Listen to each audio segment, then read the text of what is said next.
سجل بہت زیادہ پریشان اور خفا ہے، اور اس کے دل میں ایک بہت بڑا ڈر ہے کہ کہیں اگر اشر کو ان باتوں کا پتہ چل گیا عمیر کے بارے میں تو وہ کہیں اس کو پھر چھوڑ نہ دے۔ تو وہ ابھی اس میں تھی کہ اس کو عمیر کا فون آ جاتا ہے اور اسے کہتا ہے کہ اس میں میری کیا غلطی ہے جو تمہیں غلط فہمی ہے، میں نے ایسے کچھ نہیں کیا، نہ ہی میں نے اپنی مرضی سے اس علیزے کو بات کی شادی کے لیے کہا ہے، وہ خود ہی میرے دفتر میں کام کرتی ہے اور اس نے یہ کہا ہے میرے اس میں کوئی مرضی نہیں، نہ ہی مجھے پتہ تھا کہ وہ تمہاری نند ہے۔ تو سجل اسے کہتی ہے تم اپنی حرکتوں کی وجہ سے میرا گھر کیوں ہنستا بستا گھر برباد کر رہے ہو، اگر اشر کو پتہ چل گیا تو وہ مجھے چھوڑ دے گا، تم میرے گھر کو کیوں برباد کر رہے ہو۔ تو جو عمیر ہے وہ کہتا ہے کہ میرا اس میں کوئی قصور نہیں ہے، میں نے جان بوجھ کر کچھ بھی نہیں کیا، جو بھی ہوا ہے غلط فہمی میں ہوا ہے، مجھے کوئی شوق نہیں تھا تمہارے اس میں تمہاری نند کے ساتھ اس طریقے سے بات کرنے کا، لیکن پھر بھی وہ کہتی ہے، سجل کہتی ہے کہ اس حرکت کے بعد میں تم سے نفرت کرتی ہوں، میرے دل میں اب صرف تمہارے لیے نفرت ہے اور کچھ نہیں ہے۔ ابھی وہ بات کر رہی ہوتی ہے کہ اس کو علیزے اس کی باتیں وہ اس کو جب پلٹ کر دیکھتی ہے تو علیزے کھڑی ہوتی ہے تو وہ بہت زیادہ گھبرا جاتی ہے،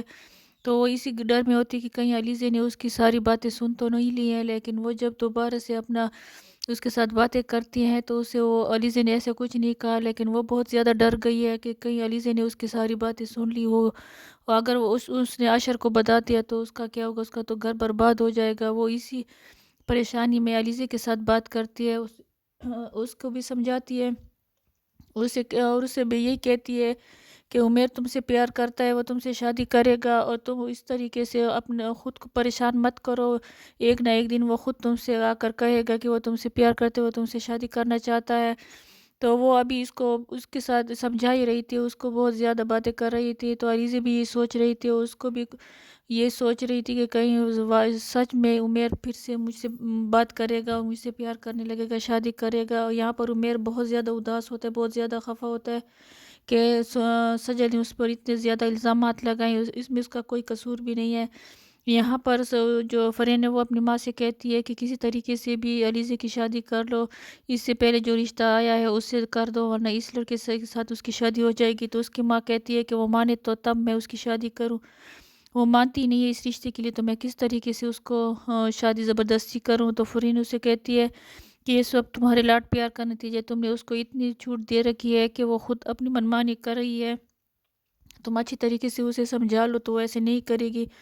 یہاں پر جو سمیر ہے وہ کسی سے بات کر رہا تھا تو اچانک اس کے فرین آ جاتی ہے تو وہ ڈر جاتا ہے۔ یہاں پر جو سجل کی بہن ہے وہ اس عمیر سے کہتی ہے کہ تم کیوں اس سے اتنا اس کو پریشان کر رہی ہو، سجل کو آج کے بعد تم سجل کا پیچھا کرنا چھوڑ دو۔ اور یہاں پر سجل کی ماں بھی اس کو یہی باتیں سنا رہی کہ تمہیں اس کا صرف سجل کی نند ہی ملی تھی پیار کرنے کو، شادی کرنے کو، اور کوئی لڑکی نہیں ملی پوری دنیا میں ہے تمہیں۔